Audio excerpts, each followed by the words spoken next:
Canada built 430. The first 300 were all registered as KB aircraft. If you notice the registration on this one, it's KB 726, but in actual fact, it's FM 213. It was in the second batch, but we've dedicated this airplane to Andrew Minarski for his heroic deeds trying to save the tail gunner out of this airplane. When everybody else had bailed out, Andrew Minarski walked into flames to cut his buddy out of that tail, couldn't get him out, bailed out, and he died. So when we restored this airplane, it took 10 years, from 77 to 87. 88, we did the inaugural flight. Everybody on the crew that was shot down over France was there except Andrew. That's hard to believe, isn't it? The captain and his whole crew was here except Andrew. There's a lot of history to this airplane. Chief Pilot Leon Evans considers it a great privilege to be one of the 6 pilots to fly the Lancaster. I realized who had gone before me, though. In my mind, always when I'm flying this airplane, I think of those young men and women, don't forget, because a lot of these airplanes were ferried out of Canada to Europe by ladies, brave ladies, no guns, no protection. They flew out of Canada to either to Iqaluit or Goose Bay, maybe out of Gander in Newfoundland or Torbay, whatever they had to go through to get across that initial part of the Atlantic. Well north into Greenland, and then across towards Iceland and into northern Scotland and down into England. Of course, that was called the Blue Spruce routes. These were unarmed airplanes with minimum crew.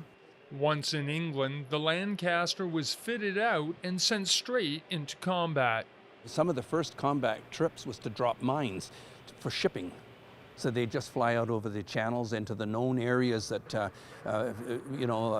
German ships might use to get out of their country and into the Atlantic. Because that was what it was all about.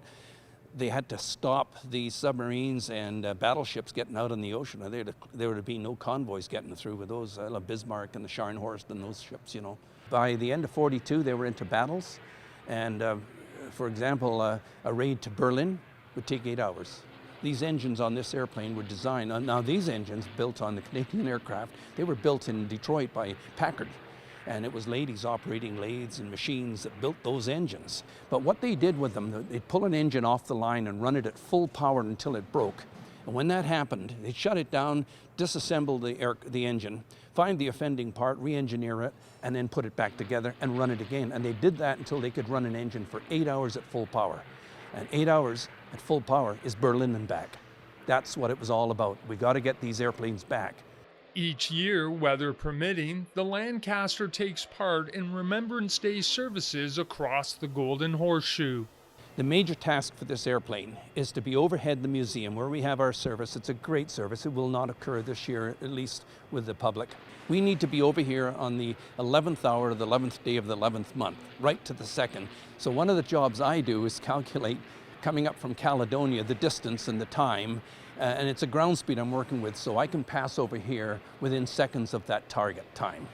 And after that, we can do anything we want, and that anything would be go down over the townships of Stony Creek, Grimsby, Beamsville, Vineland, St. Catharines, Niagara Falls, Vaughan Hill, over Niagara-on-the-Lake if we can, cover as many of the cenotaphs as we can.